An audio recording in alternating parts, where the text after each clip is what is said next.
Hello everyone, सभी को नमस्ते। राधे राधे, जय श्री कृष्णा। आप सभी को मेरे यूट्यूब चैनल में स्वागत है। टीचिंग एग्ज़ाम में हमने पिछली क्लास में देखा था ब्रिटिश भारत में आर्थिक गतिविधियाँ, और उसी के आगे हमारा टॉपिक है भारत में संवैधानिक विकास। हम आधुनिक भारत पढ़ रहे हैं, उसी में हमारे क्वेश्चन टॉपिक वाइज चल रहे हैं, उसी को हम देख रहे हैं। तो हम टॉपिक को आगे बढ़ाएंगे और आज का हमारा टॉपिक है भारत में संवैधानिक विकास। पिछली क्लास में हमने देखा था ब्रिटिश भारत में आर्थिक गतिविधियाँ। तो चलो हम समय को न गंवाते हुए, समय को न बर्बाद करते हुए आगे देखते हैं, पढ़ते हैं, स्टार्ट करते हैं। फर्स्ट क्वेश्चन पर आ जाते हैं। हमारा फर्स्ट क्वेश्चन क्या कह रहा है उस पर फोकस करते हैं। तो निम्नलिखित में से कौन सा तथ्य पिट्स इंडिया एक्ट के प्रावधानों में नहीं था? कौन सा ऐसा तथ्य है जो पिट्स इंडिया एक्ट आया था उसके प्रावधान में सम्मिलित नहीं था? तो ऑप्शन ए देखते हैं, सभी कानूनों को भारतीय भाषाओं में उचित अनुवाद के साथ मुद्रित किया जाना था। Option B, court of directors से अधिक शक्ति बोर्ड ऑफ कंट्रोल को स्थानांतरित की गई। ऑप्शन सी है, भारत में प्रमुख सेवकों की नियुक्तियों में क्राउन की स्वीकृति की आवश्यकता पड़ती थी। ऑप्शन डी है कि भारत सरकार को एक गवर्नर जनरल और उसकी काउंसिल के लिए अधीन रखा गया था। तो यहाँ ऑप्शन कौन सा हो जाएगा?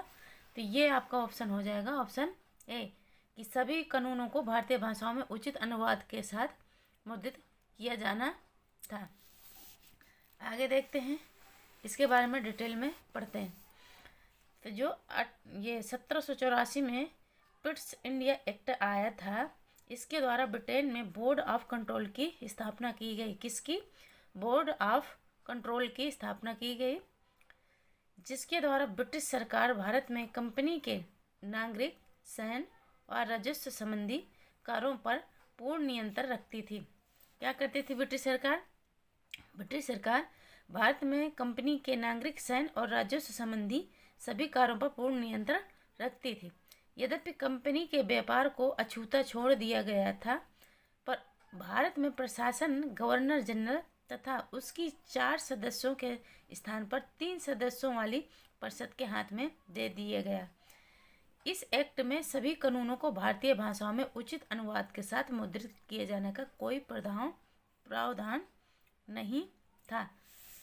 तो देख लिया हमने, ऑप्शन ए पढ़ा था कि जो ये कानून था, इस कानून में सभी भारतीय भाषाओं में उचित अनुवाद के साथ मुद्रित किए जाना इसमें शामिल नहीं था।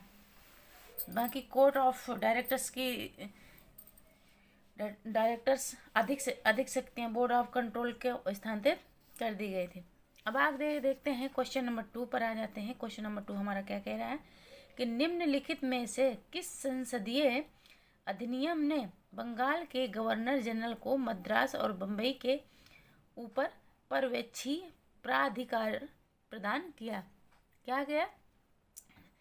जो बंगाल के गवर्नर जनरल को मद्रास और बम्बई के ऊपर पर्यवेक्षी प्राधिकार प्रदान किया। ऑप्शन ए, पिट्स का India act 1784, regulating act 1773, amending act 1786, charter act 1793। तो यहाँ ऑप्शन आपका हो जाएगा बी, रेगुलेटिंग एक्ट 1773।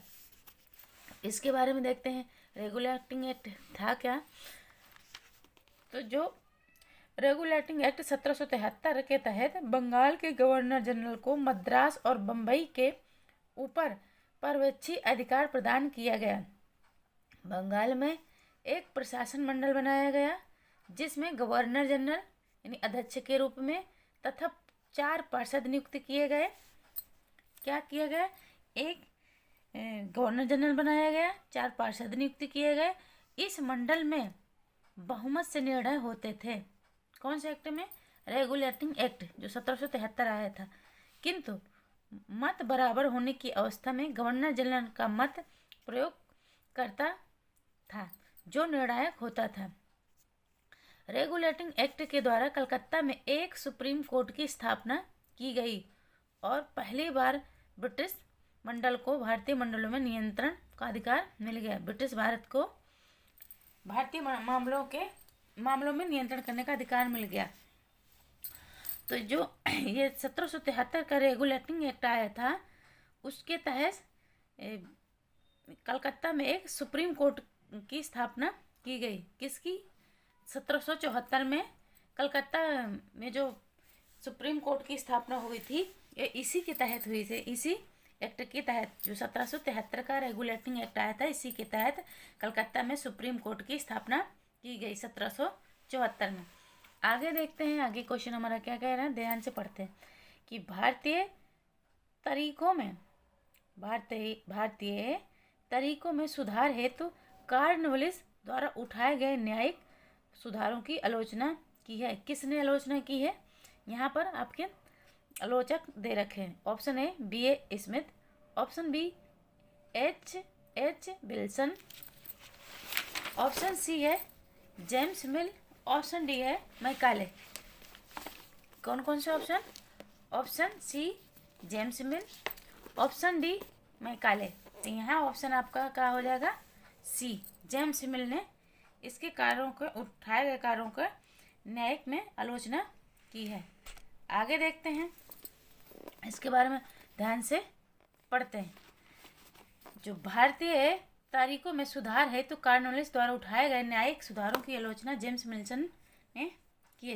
ने की है। कॉर्नवालिस ने अपनी न्यायिक सुधारों 1793 ईस्वी तक अंतिम रूप दिया और उसे कॉर्नवालिस संहिता के रूप में प्रस्तुत किया। यह सुधार प्रसिद्ध सिद्धांत शक्तियों के पृथकीकरण पर आधारित था। उसने कर तथा अन्याय प्रशासनों को पृथक कर दिया था। क्या कहते हैं? इसलिए उन्होंने आलोचना की है क्योंकि उन्होंने जो कर है उसको अलग और न्याय प्रशासनों को पृथक कर दिया। कर तथा न्याय प्रशासन को अलग कर दिया। अगला क्वेश्चन है क्वेश्चन नंबर 4 पे आ जाते हैं। क्या कह रहा है कि 1773 के रेगुलेटिंग एक्ट द्वारा स्थापित गवर्नर जनरल की परिषद में सदस्य कौन नहीं था? मतलब इस जो 1773 का रेगुलेटिंग एक्ट है, इसके द्वारा स्थापित जो गवर्नर जनरल की परिषद थी उसमें कौन सदस्य नहीं था? Option A Monson, option B Clavering, option C Barwell, option D Francis. तो यहाँ ऑप्शन आपका हो जाएगा डी, क्रांसिस इस गवर्नर जनरल परिषद का सदस्य नहीं था। देखते हैं आगे कि जो 1773 के रेगुलेटिंग एक्ट द्वारा स्थापित गवर्नर जनरल वारेन हेस्टिंग्स की परिषद में क्रांसिस सदस्य नहीं था। जो 1773 का रेगुलेटिंग एक्ट आया था, इसे किसने स्थापित किया था? Warren Hastings. आगे देखते हैं, जो वारेन हेस्टिंग्स की कार्यकारिणी परिषद के अन्य सदस्य थे फिलिप, फ्रांसिस, क्लेवेरिंग, मानसन तथा वारवेल। लेकिन कौन नहीं था? क्रांसिस नहीं था। क्रांसिस इस परिषद का सदस्य नहीं था। बाकी फिलिप था, फ्रांसिस था, क्लेवरिंग था, मानसन था, वारवेल था। आगे देखते हैं कि जो रेगुलेटिंग एक्ट के तहत 1774 ईस्वी में कलकत्ता में, अभी बताया ना कि सुप्रीम कोर्ट की स्थापना की गई 1774 में।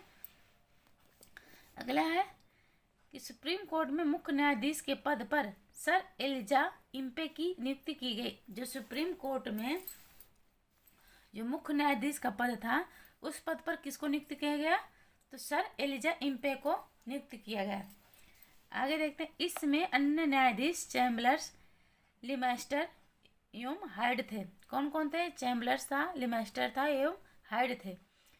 इन न्यायाधीशों की नियुक्ति ब्रिटिश सम्राट करता था। मतलब कि जो ये न्यायाधीश की नियुक्ति होती थी उसको कौन करता था? जो ब्रिटिश का सम्राट होता था वो नियुक्त करता था।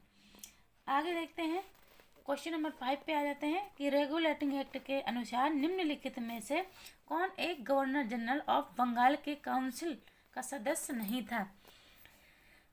कौन ऐसा सदस्य था जो गवर्नर जनरल ऑफ बंगाल के काउंसिल का सदस्य नहीं था? यहाँ ऑप्शन देखना है आपको।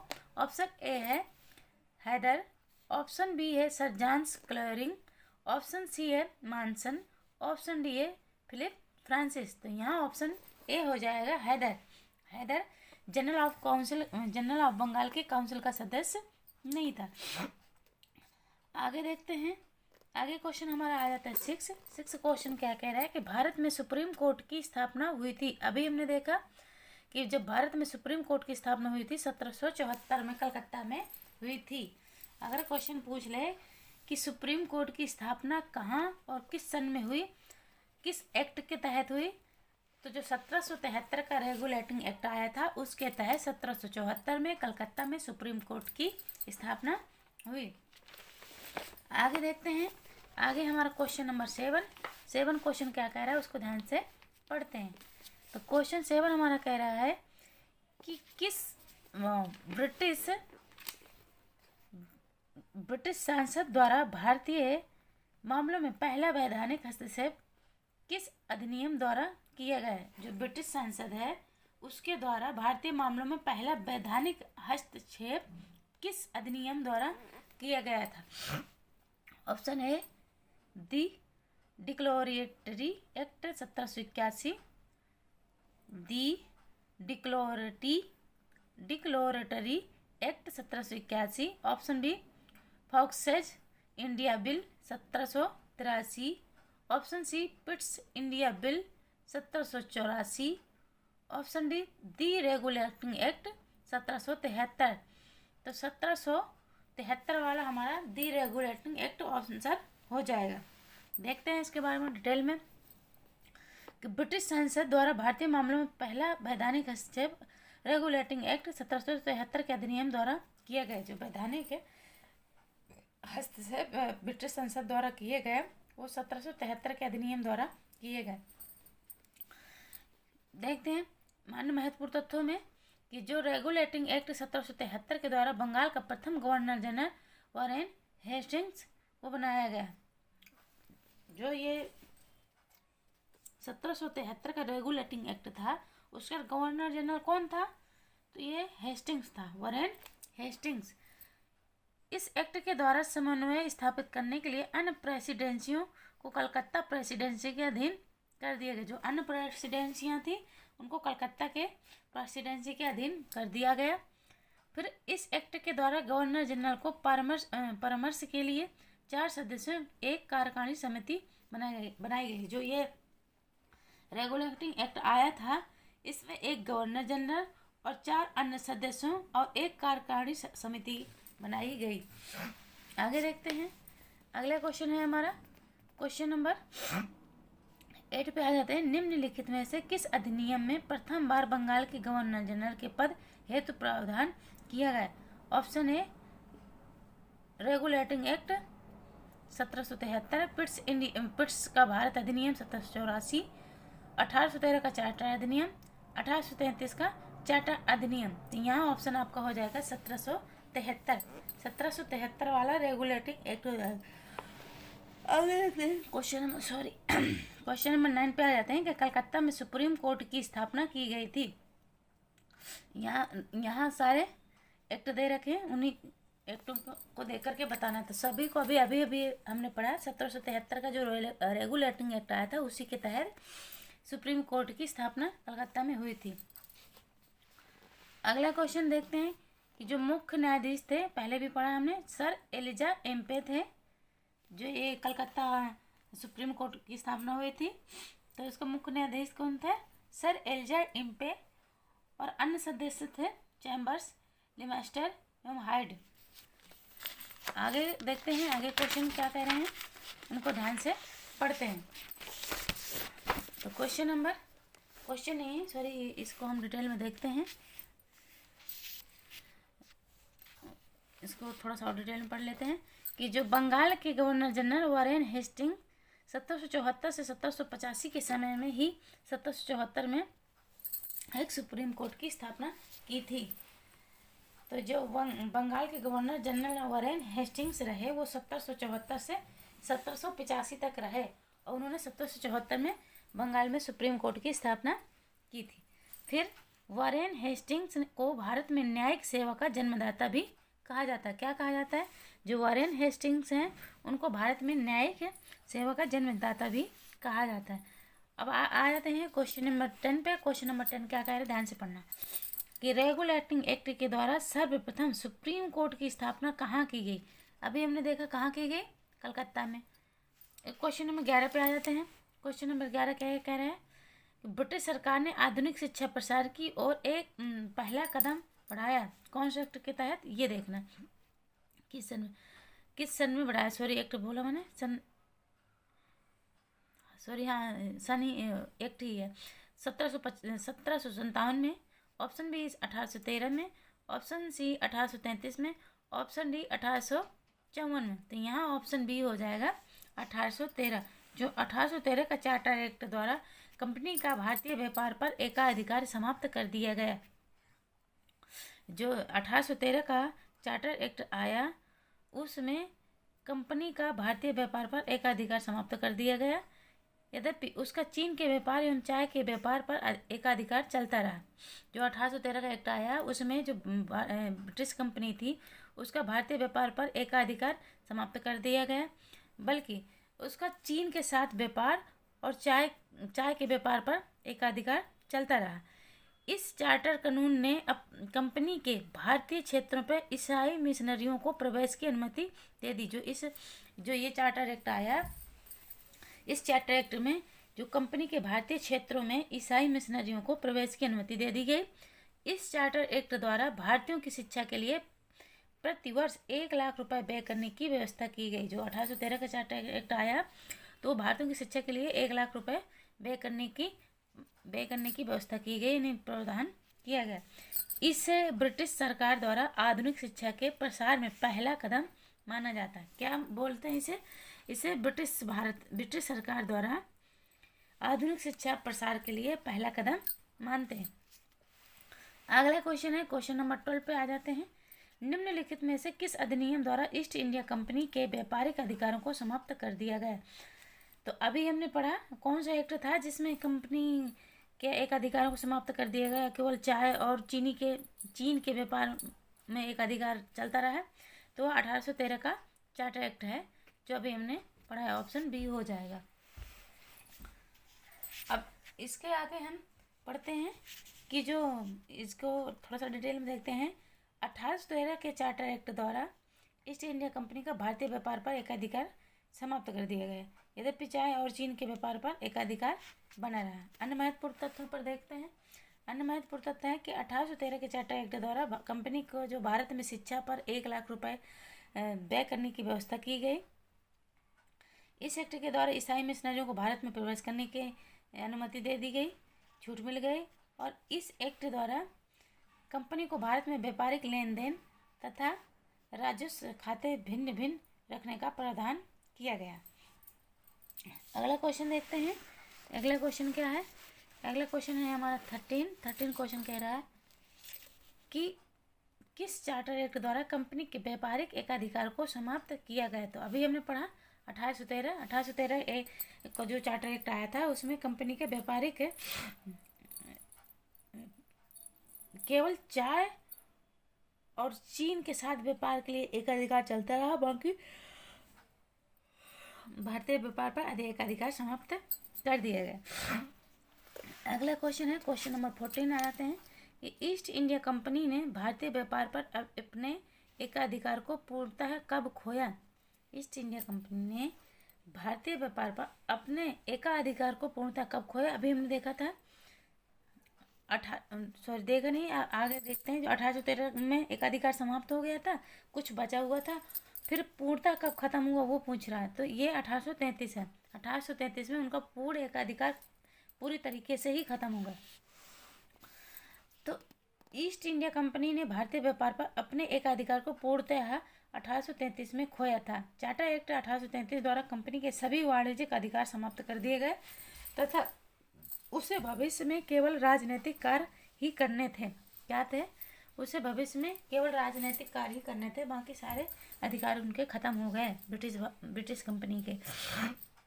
फिर है कि 1833 के अधिनियम द्वारा कानून बनाने के लिए गवर्नर जनरल को परिषद में एक कानूनी सदस्य यानी चौथे सदस्य के रूप में सम्मिलित किया गया।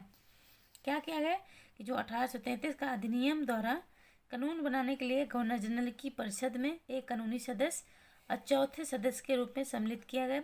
सर्वप्रथम मैकाले को विधि सदस्य के रूप में परिषद में शामिल किया गया है। सबसे पहले किसे शामिल किया है? मैकाले को, लॉर्ड मैकाले को विधि सदस्य के रूप में शामिल किया गया।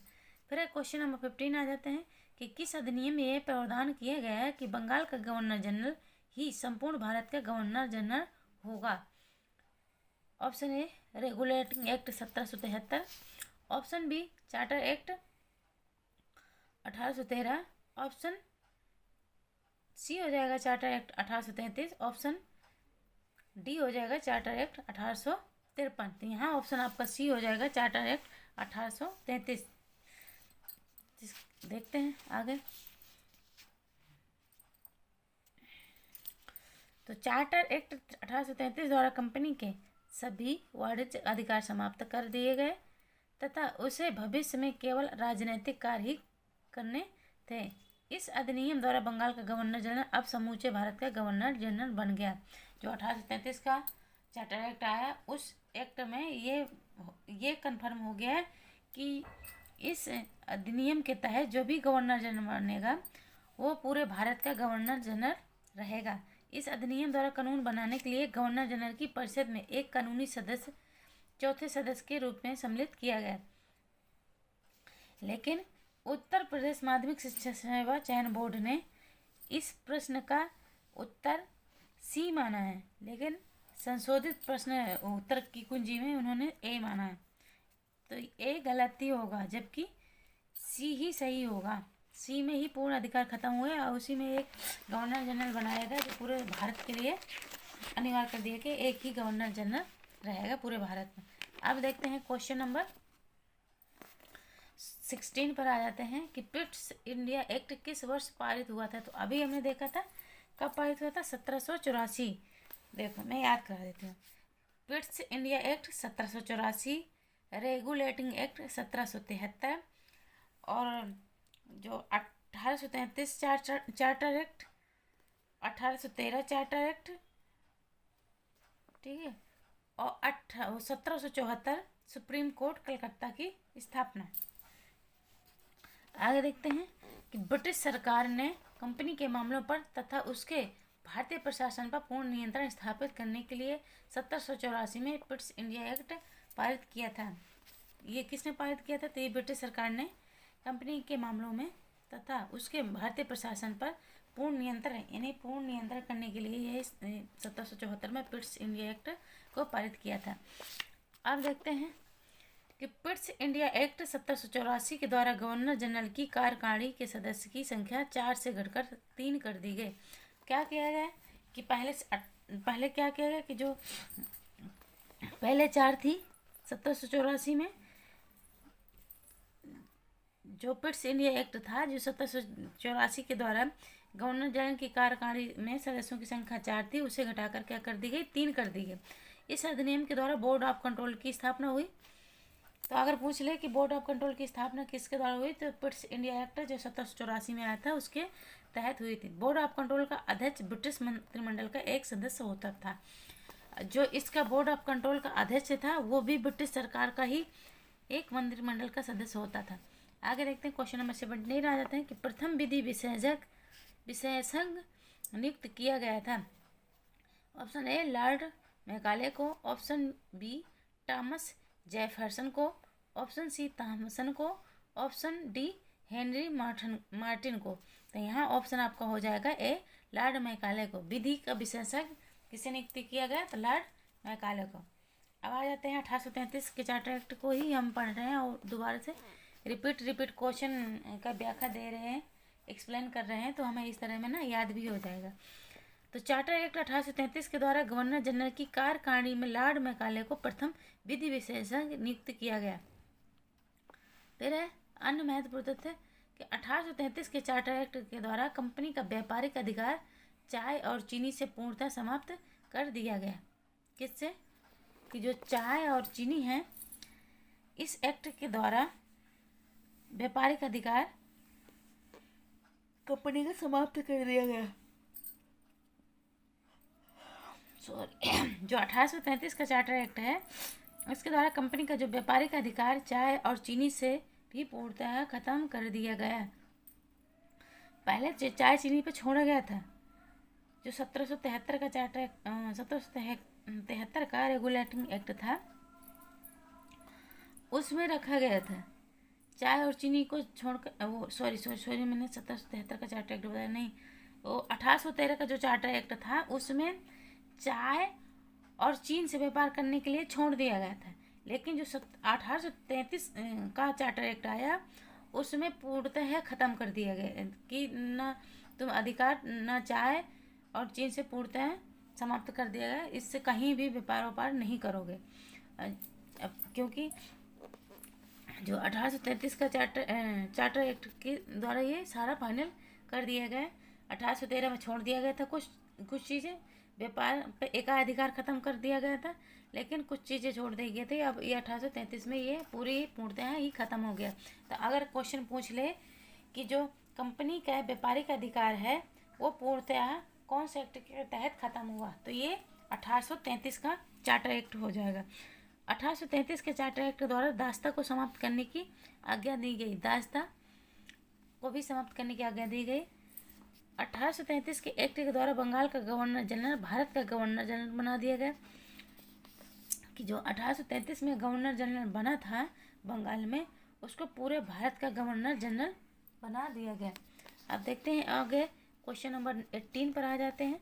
18 क्वेश्चन क्या कह रहा है कि जिस समय ICS में भारतीयों की आयु घटकर 18 वर्ष की गई तो लॉर्ड सेलिसबरी थे।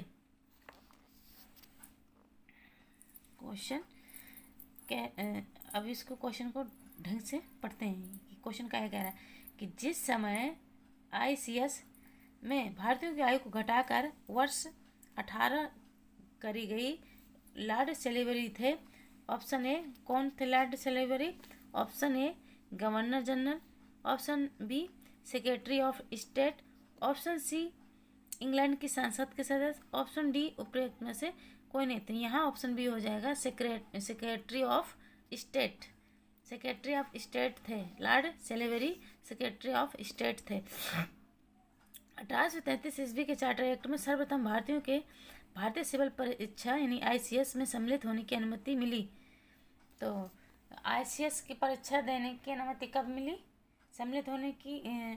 तो ये 1833 का चार्टर एक्ट है, इसमें सम्मिलित होने की अनुमति मिली। फिर 1833 के चार्टर एक्ट में ICS में भर्ती होने के लिए प्रतियोगिता की परीक्षा का प्रावधान था। अधिकतम आयु सीमा के निम्नानुसार परिवर्तन किया गया। तो 1833 में नहीं, 1860 में 23 वर्ष से घटकर 22 वर्ष कर दी गई। पहले कितनी थी? 1860 में 23 थी, फिर उससे घटकर कितनी कर दी गई? 22 कर दी गई। फिर जो 1866 में 22 वर्ष थी, फिर उससे घटकर कितनी कर दी गई? 21 कर दी गई।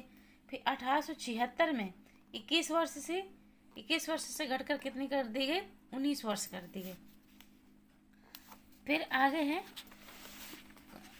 है कि आयु सीमा 19 वर्ष से घटा करके 18 वर्ष किसी भी समय नहीं की गई। जब आयु सीमा 21 वर्ष से घटकर 19 वर्ष की गई, उस समय लॉर्ड सेलिसबरी भारत के सेक्रेटरी ऑफ स्टेट थे। तो कह रहे हैं कि आयु सीमा जो 19 वर्ष से घटकर 18 वर्ष बता रहे हैं, वो किसी भी वर्ष में नहीं की गई। जब आयु सीमा 21 वर्ष से घटकर 19 वर्ष की गई, उस समय जो लॉर्ड सेलिसबरी थे वो कौन थे? सेक्रेटरी ऑफ स्टेट थे।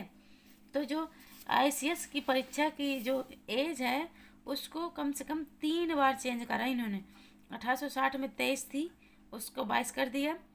फिर 1866 में 22 थी, फिर 21 कर दिया। फिर 1876 में इन्होंने 21 से घटाकर 19 कर दी। अब आगे ला क्वेश्चन देखते हैं। क्वेश्चन नंबर 20 पर आ जाते हैं। क्वेश्चन नंबर 20 हमारा क्या कह रहा है कि निम्नलिखित में से किस अधिनियम द्वारा भारत के गवर्नर जनरल को अध्यादेश जारी करने की शक्ति प्रदान की गई? तो कौन सा अधिनियम है जिसके द्वारा भारत के गवर्नर जनरल को अध्यादेश जारी करने की अनुमति दी गई? Option A charter act 1833, option B भारतीय परिषद अधिनियम 1861, ऑप्शन सी है भारतीय परिषद अधिनियम 1892, ऑप्शन डी है भारतीय परिषद अधिनियम 1919। तो यहाँ ऑप्शन बी हो जाएगा 1861, भारतीय परिषद अधिनियम 1861। तो इंडियन डिटेल में देखते हैं क्वेश्चन को कि इंडियन काउंसिल एक्ट 1861 के द्वारा गवर्नर जनरल को अध्यादेश जारी करने की शक्ति प्रदान की गई। ये अध्यादेश अधिकाधिक 6 महीने तक लागू रह सकता था। कितने दिन तक, कितने महीने तक? 6 महीने तक। अब क्वेश्चन नंबर 21 पर आ जाते हैं कि 1833 के अधिनियम के संबंध में निम्नलिखित में से कौन सा कथन सही नहीं है। अभी हमने डिटेल में 1833 का चार्टर एक्ट देखा, उसी को हमने अब डिटेल में देखते हैं कि इस अधिनियम के तहत कौन सा कथन सही नहीं है। तो कंपनी के व्यापारिक एकाधिकार समाप्त कर दिए गए, सही है। बंगाल के गवर्नर जनरल को भारत का गवर्नर जनरल बना दिया गया, ये भी सही है। दासों की दशा सुधारने और अंततः समाप्त करने की आज्ञा दी गई, ये भी सही है। सब परिषद गवर्नर जनरल और बम्बई तथा मद्रास की संविधान सभा को कानून बनाने का अधिकार दिया गया।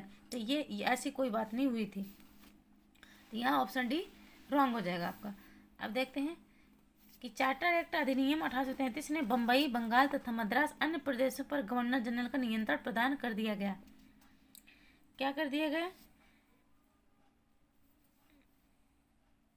चार्टर एक्ट 1833 ने बम्बई, बंगाल तथा मद्रास, बम्बई, बंगाल तथा मद्रास, जो यहाँ नीचे डी ऑप्शन दे रखा, तो इसमें केवल ना बम्बई तथा मद्रास को ही सम्मिलित करा, इसलिए ये रॉन्ग हो जाएगा।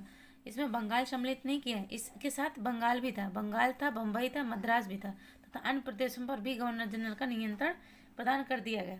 इस अधिनियम द्वारा बंगाल का गवर्नर जनरल अब समूचे भारत का गवर्नर जनरल बने। सब परिषद गवर्नर जनरल को कंपनी के सैनिक तथा असैनिक कार्य का नियंत्रण, निरीक्षण तथा निर्देशन सौंप दिए गए। कंपनी के सभी वाणिज्यिक अधिकार समाप्त कर दिए गए तथा उसे केवल राजनीतिक कार्य करने थे। केवल जो 1833 का चार्टर एक्ट था उसमें जो वाणिज्यिक अधिकार थे वो सारे समाप्त कर दिए गए ब्रिटिशर्स को, बाकी राजनीतिक कार्य करने के लिए बस नियुक्त रखा गया। राजनीतिक कार्य कर सकते थे, बाकी वाणिज्यिक कार्य नहीं। तो अब आ जाते हैं क्वेश्चन नंबर 22 है। क्वेश्चन नंबर 22 क्या कह रहा है कि वह अधिनियम जिसने न्यायालय के निर्देशों की संख्या 24 से घटाकर 18 कर दी, वह कौन सा एक्ट था? वह अधिनियम जिसने न्यायालय के निर्देशकों की संख्या 24 से घटाकर 18 कर दी।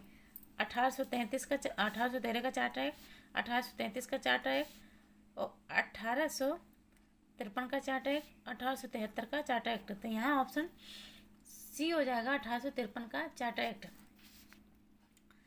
तो हमने जो देखो अब इसमें ना 1833 में और 1853 के चार्टर एक्ट में कंफ्यूज नहीं होना, सीधे सीधे से है कि जो 1833 का चार्टर एक्ट था तो ब्रिटिश की सरकार थी, ब्रिटिश की कंपनी थी, उसका चीन और चाय पर व्यापार करने का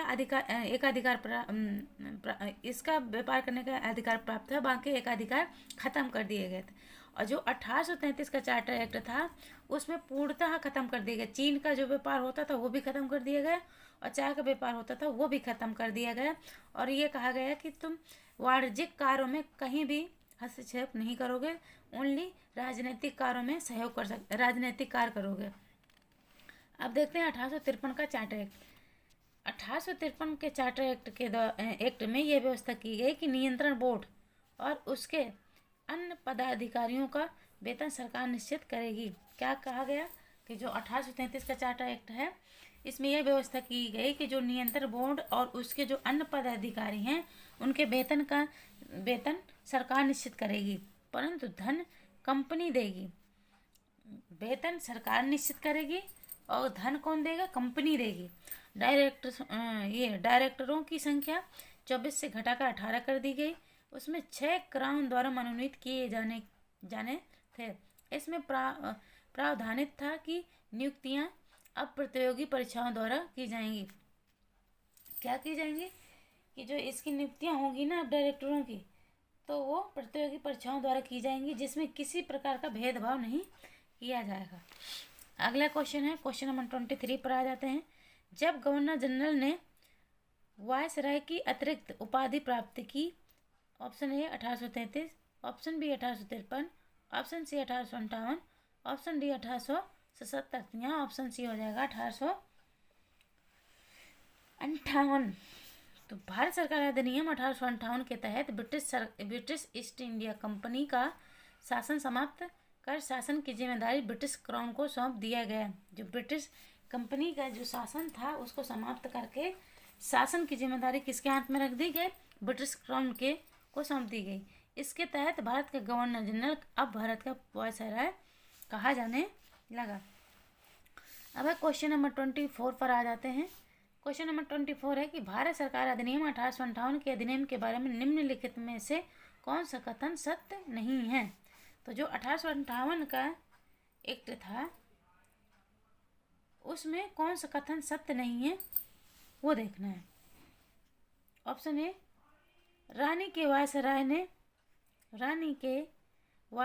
ने कंपनी गवर्नर जनरल को भारत में सर्वोच्च प्राधिकारी के रूप में प्रतिस्थापित किया था। ऑप्शन ए हो जाएगा। ऑप्शन बी, एक बार वायसराय नियुक्त हो जाने के बाद उन्हें ब्रिटेन के अपनी पार्टी द्वारा त्यागपत्र देने के बाद भी अपना कार्यकाल पूरा किया। ऑप्शन बी हो जाएगा। ऑप्शन सी हो जाएगा कि भारत सरकार को लंदन में एक नए सरकारी विभाग इंडिया ऑफिस की देखभाल के लिए रखा गया था, जिसका अध्यक्ष सेक्रेटरी ऑफ स्टेट था, जो रानी के परिवार का सदस्य था। ये भी सही है? नहीं, ये गलत है, यही नहीं सही है। जो भारत सरकार को लंदन में एक नया सरकारी विभाग इंडिया ऑफिस की देखभाल के लिए रखा गया था, जिसका अध्यक्ष सेक्रेटरी ऑफ स्टेट था, वो नहीं था। ये गलत है, यही ऑप्शन गलत है आपका। वायसराय ने गवर्नर जनरल का खिताब बरकरार रखा, लेकिन उन्हें सीधे ब्रिटिश मंत्रिमंडल के लिए जवाबदेह बना दिया गया। तो यहाँ ऑप्शन कौन सा हो जाएगा? सी ऑप्शन इसका गलत है।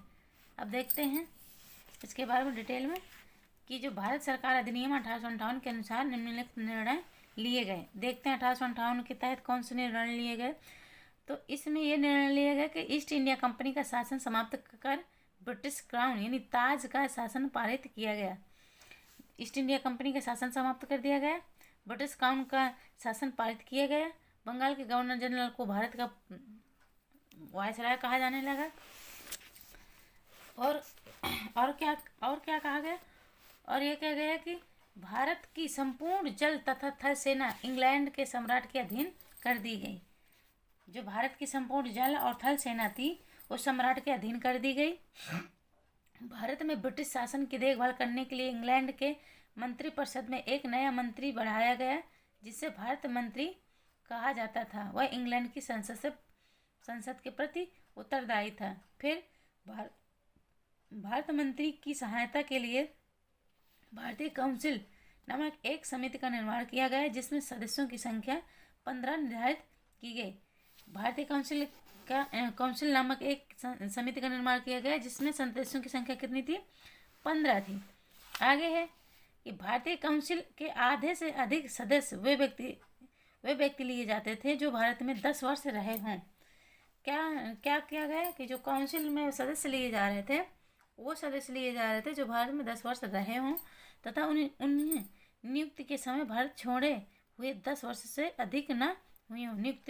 नियुक्ति उन्हें दी जाए उस समय वो भारत छोड़े हुए 10 वर्ष से अधिक नहीं हुई हो। फिर भारत मंत्री को भारतीय काउंसिल का अध्यक्ष बनाया गया। जो भारत मंत्री है उसको भारतीय काउंसिल का अध्यक्ष बनाया गया तथा उसे काउंसिल के बहुमत के विरोध कार्य करने के लिए अधिकार प्रदान किया गया। काउंसिल के बहुमत के विरोध कार्य करने के लिए अधिकार प्रदान किया गया। फिर है इसके साथ यह भी निश्चय किया गया कि किसी आकस्मिक तथा आवश्यक कारण को छोड़कर भारतीय राज्य को भारत की सीमा से बाहर किसी भी फौजी कार्रवाई में बिना सांसद की स्वीकृति के व्यय नहीं किया जाएगा। अब देखते हैं क्वेश्चन नंबर 25 पे आ जाते हैं। क्वेश्चन नंबर 25 है कि किस एक्ट द्वारा भारतीय सिविल सेवा में बहाली की परीक्षा को इंग्लैंड के साथ भारत में कराना सुनिश्चित हुआ? बहाली की परीक्षा यानी सिविल सेवा परीक्षा बहाली की इंग्लैंड के साथ भारत में कराना सुनिश्चित हुआ। Option A Indian council act 1861, Indian council act 1893, parliamentary reform 9 और गवर्नमेंट ऑफ इंडिया एक्ट 1919। तो यहाँ ऑप्शन हो जाएगा बी, इंडियन काउंसिल एक्ट 1893। इसके तहत जो भारतीय सिविल सेवा में बहाली की परीक्षा इंग्लैंड के साथ भारत में स्टार्ट हुई, सुनिश्चित हुई। अब देखते हैं भारतीय परिषद अधिनियम 1893, इंडिया काउंसिल एक्ट 1893 के द्वारा भारतीय सिविल सेवा में बहाली की परीक्षा को इंग्लैंड के साथ भारत में भी कराना सुनिश्चित हुआ। फिर है 2 जून 1893 को सिविल सेवा विधेयक ब्रिटिश हाउस ऑफ कॉमन्स में पास हुआ। कब पास हुआ? 2 जून 1893 में सिविल सेवा विधेयक ब्रिटिश हाउस ऑफ कॉमन्स में पास हुआ। इस विधेयक का विरोध लॉर्ड लैंसडाउन ने हाउस ऑफ कॉमन्स से में किया। किसने विरोध किया? तो लॉर्ड लैंसडाउन ने लॉर्ड लैंसडाउन ने हाउस ऑफ कॉमन्स में इसका विरोध किया। क्वेश्चन नंबर 26 पे आ जाते हैं। 1909 ईस्वी के भारत सरकार अधिनियम द्वारा निम्नलिखित में से कौन सा परिवर्तन किया गया? ऑप्शन ए, मुसलमानों के लिए पृथक प्रतिनिधित्व और निर्वाचन मंडल की व्यवस्था। ऑप्शन बी, महिलाओं को मतदाता होने का अधिकार तो नहीं था पर वे प्रत्याशी हो सकती थी। फिर है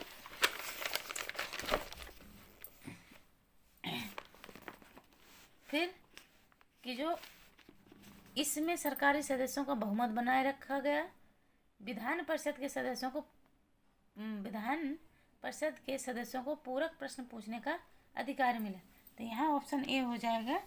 ए ऑप्शन 1919 के भारत सरकार अधिनियम द्वारा कौन सा परिवर्तन हुआ? तो ये परिवर्तन हुआ कि मुसलमानों के लिए पृथक प्रतिनिधित्व और निर्वाचन मंडल की व्यवस्था की गई। 1919 के अधिनियम द्वारा जो मुसलमान हैं उनके लिए पृथक निर्वाचक मंडल की व्यवस्था की गई। अब आगे है, इसके बारे में डिटेल में देखते हैं कि जो 1919 के भारत सरकार अधिनियम द्वारा मुसलमानों के लिए पृथक निर्वाचक मंडल की व्यवस्था की गई। फिर अन्य महत्वपूर्ण तथ्य में 1919 में भारतीय परिषद अधिनियम को मार्ले मिंटो सुधार के नाम से भी जाना जाता है। क्या जाना जाता है? जो 1919 का अधिनियम है, 1919 का अधिनियम किसके नाम से भी जाना जाता है? मार्ले मिंटो सुधार के अधिनियम से भी जाना जाता है। इस अधिनियम के द्वारा ब्रिटिश सरकार ने सांप्रदायिक आधार पर निर्वाचन पद्धति को स्थापित करने का प्रयास किया।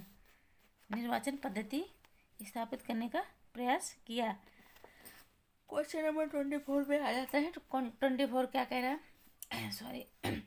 निम्नलिखित वायसरायों में किसने फूट डालो और राज करो का खेल खेलने का निश्चय किया? कौन से ऐसे वायसराय थे जिसने कहा कि फूट डालो और राज करो का खेल खेलने का निश्चय किया? Option A, Lord Curzon. Option E, Lord Minto. Option C, Lord read.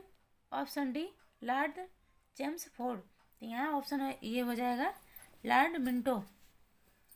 Lord Minto ने खेल खेलने निश्चय किया।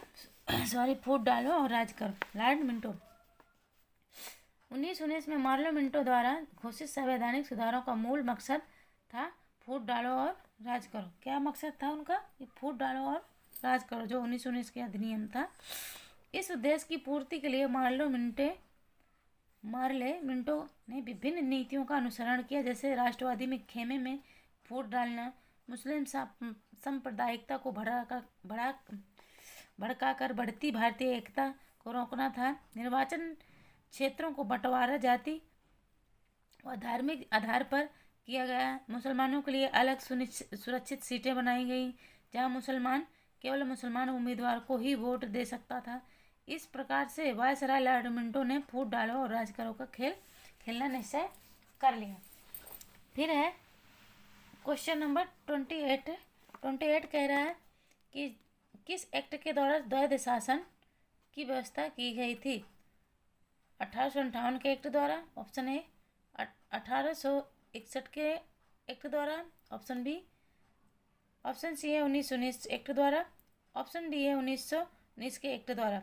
मैंने 1919 बोला हूँ, 1909 है।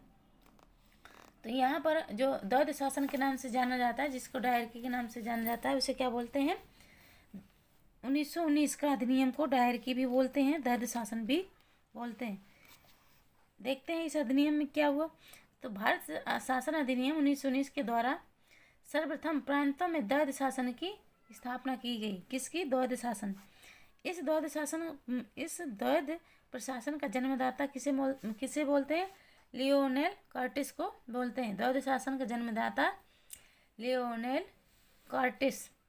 भारत शासन अधिनियम 1919 के द्वारा सांप्रदायिक आधार पर निर्वाचन प्रणाली की सिखों पर भी लागू कर दी गई। किन पर? सिखों पर भी लागू कर दी गई। और इस एक्ट के द्वारा केंद्रीय स्तर पर पहली बार द्विसदनात्मक विधानमंडल की स्थापना की गई। इस एक्ट के द्वारा केंद्र पर पहली बार द्विसदनात्मक विधानमंडल की व्यवस्था की गई। आगे देखते हैं 29 क्वेश्चन पर आ जाते हैं। 29 क्वेश्चन क्या कह रहा है कि भारत में लोक सेवा आयोग की प्रथम बार स्थापना किस अधिनियम के द्वारा की गई? जो हमारा लोक सेवा आयोग है वो प्रथम बार सॉरी किस अधिनियम के द्वारा की गई? Option A Indian council act 1892, option B council act 1909, option C government of India act 1919, option D government of India act 1935। तो यहाँ ऑप्शन हमारा हो जाएगा गवर्नमेंट ऑफ इंडिया एक्ट 1919। 1919 के तहत लोक सेवा आयोग की प्रथम बार स्थापना की गई। अब देखते हैं जो 1919 का अधिनियम है किसके नाम से जानते हैं? गवर्नमेंट ऑफ इंडिया एक्ट 1919, जिसे मॉन्टेग्यू चेम्सफोर्ड सुधार के द्वारा भारत में प्रथम बार लोक सेवा आयोग की स्थापना की गई। किसके द्वारा? मॉन्टेग्यू चेम्सफोर्ड के द्वारा। फिर 1919 के अधिनियम द्वारा एक हाई कमिश्नर की नियुक्ति की व्यवस्था की गई। किसकी? हाई कमिश्नर की। 1919 के अधिनियम के द्वारा राज्य परिषद में सदस्यों की संख्या 60 कर दी गई, जिसमें 26 मनोनीत व 34 निर्वाचित सदस्य थे। 60 क्या कर दी गई? जो राज्य परिषद में सदस्यों की संख्या क्या कर दी गई? 60 कर दी गई, जिसमें 26 मनोनीत और 34 निर्वाचित। फिर इस अधिनियम के द्वारा प्रांतीय विषयों को दो भागों में बांटा गया, आरक्षित विषय और हस्तांतरित विषय। आरक्षित और हस्तांतरित विषय। फिर क्वेश्चन नंबर हम आ जाते हैं 30 पे। 30 क्वेश्चन क्या कह रहा है कि निम्नलिखित में से किस अधिनियम के द्वारा भारत परिषद इंडिया काउंसिल को समाप्त कर दिया गया? कौन सा ऐसा अधिनियम है जिसे भारत परिषद ये इंडिया काउंसिल के समाप्त कर दिए गए? ऑप्शन ए मार्ले मिंटो सुधार अधिनियम 1909, ऑप्शन बी भारत सरकार अधिनियम 1909, सी ऑप्शन भारत सरकार अधिनियम 1935, ऑप्शन डी भारतीय स्वतंत्रता अधिनियम 1947। तो यहाँ ऑप्शन ये हो जाएगा 35। तो भारत सरकार अधिनियम 1935 को भारत परिषद या इंडिया काउंसिल को समाप्त कर दिया गया। देखते हैं 1935 अधिनियम क्या था कि भारत सरकार अधिनियम 1935 द्वारा भारत परिषद या इंडिया काउंसिल को समाप्त कर दिया गया। ध्यातव्य है कि भारत सरकार अधिनियम 1858 द्वारा निदेशक मंडल यानी कोर्ट ऑफ डायरेक्टर्स तथा नियंत्रक मंडल बोर्ड ऑफ कंट्रोल को समाप्त कर उनके समस्त अधिकार भारत सचिव को सौंप दिए गए। जो बोर्ड ऑफ कंट्रोल का जो कार्य था और कोर्ट ऑफ डायरेक्टर्स का जो नियंत्रक मंडल था, उनके सभी समस्त कार्यों को समाप्त कर उनके समस्त अधिकार समाप्त कर दिए गए और भारत सचिव को सौंप दिए गए। उनके सारे अधिकार समाप्त कर दिए गए और भारत सचिव को सौंप दिए गए। 1965 अधिनियम के द्वारा भारत सचिव ब्रिटिश संसद एवं ब्रिटिश मंत्रिमंडल का सदस्य होता था। जो भारत का सचिव होता था वो ब्रिटिश मंडल और ब्रिटिश संसद का सदस्य होता था, जिसकी सहायता के लिए 15 सदस्यीय भारत परिषद की स्थापना की गई। जिसकी 15 सदस्यीय भारत परिषद की स्थापना की गई। क्वेश्चन नंबर 31 पर आ जाते हैं कि प्रांतीय स्वायत्तता कब प्रदान की गई? ऑप्शन ए 1919, 1909, सॉरी जब भी मैं 1919 पढ़ती हूँ 1909, option B 1919, option C 1935, option D 1947। तो यहाँ ऑप्शन हो जाएगा 1935। तो 1935 तो भारत शासन अधिनियम 1935 के द्वारा प्रांतीय स्वायत्तता प्रदान की गई, जबकि द्वैध शासन को केंद्रीय स्तर पर लागू किया गया। द्वैध शासन को केंद्रीय स्तर पर और प्रांतीय स्वायत्तता को प्रदान की गई। भारत शासन अधिनियम 1935 के द्वारा अखिल भारतीय संघ की स्थापना की व्यवस्था की गई। किसकी? अखिल भारतीय संघ के। अब आ जाते हैं क्वेश्चन, इसी को थोड़ा डिटेल में देखते हैं कि क्या कह रहा है कि 1935 के अधिनियम में दिल्ली में एक केंद्रीय न्यायालय की स्थापना की गई। 1935 में दिल्ली में एक केंद्रीय न्यायालय की स्थापना की गई और 1935 के अधिनियम द्वारा बर्मा को भारत से अलग कर दिया गया। तो पूछे कि कौन से अधिनियम द्वारा बर्मा को भारत से अलग कर दिया गया, तो 1935 का जो अधिनियम था उसमें बर्मा को अलग कर दिया गया। क्वेश्चन नंबर 32 पर आ जाते हैं। 1935 ईस्वी के भारत सरकार अधिनियम द्वारा स्थापित संघीय न्यायालय के प्रथम मुख्य न्यायाधीश कौन थे? जो संघीय न्यायालय की स्थापना की गई थी उसके मुख्य न्यायाधीश कौन थे? ऑप्शन ए सर वेजवुड Brown, option B lord Mount Temple, option C lord Zetland, option D है सर मॉरिस गिवेर। तो यहाँ ऑप्शन डी हो जाएगा, सर मॉरिस गिवेर थे। देखते हैं डिटेल में।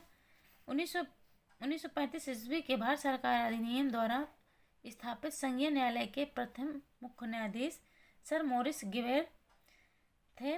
उनके साथ अन्य दो न्यायाधीश थे, सर शाह मोहम्मद सुलेमान तथा एम आर जयकर।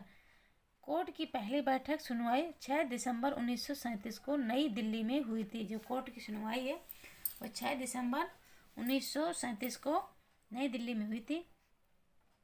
अब क्वेश्चन नंबर है 33 क्वेश्चन कह रहा है वह अधिनियम जिसे जवाहरलाल नेहरू ने दास्ता का चार्टर एक्ट कहा था। कौन सा अधिनियम है जिसे जवाहरलाल नेहरू ने दास्ता का चार्टर एक्ट कहा था? ऑप्शन ए 1773 का regulating act, option B vernacular press act, option C 1919 का भारत सरकार अधिनियम 1919, ऑप्शन डी है 1935 भारत सरकार अधिनियम। तो यहाँ 1935 का भारत सरकार अधिनियम हो जाएगा जिसे जवाहरलाल नेहरू ने दास्ता का चार्टर एक्ट कहा था। अब देखते हैं कि जो पंडित जवाहरलाल नेहरू ने भारत सरकार अधिनियम 1935 को गुलामी का अधिकार या दास्ता का आज्ञापत्र बताते हुए उसकी कठोर आलोचना की थी।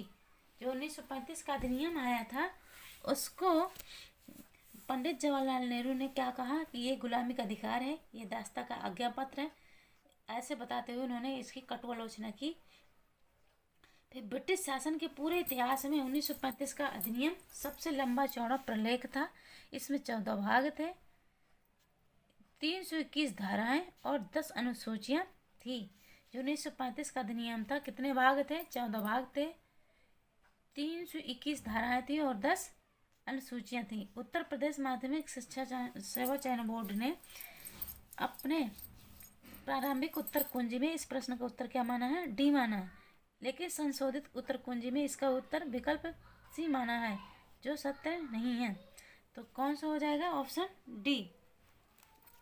फिर क्वेश्चन नंबर 34 पर आ जाते हैं। संवैधानिक सभा की स्थापना किसके द्वारा हुई? तो ऑप्शन ए क्रिप्स प्रस्ताव, ऑप्शन बी कैबिनेट मिशन योजना, ऑप्शन सी माउंट बेटन योजना, ऑप्शन डी इनमें से कोई नहीं। तो यहाँ ऑप्शन बी हो जाएगा कैबिनेट मिशन योजना। संविधान सभा की, इसके बारे में डिटेल में देखते हैं कि संविधान सभा की स्थापना कैबिनेट मिशन योजना पर आधारित थी। 16 मई 1946 ईस्वी को कैबिनेट मिशन ने अपनी रिपोर्ट प्रस्तुत की।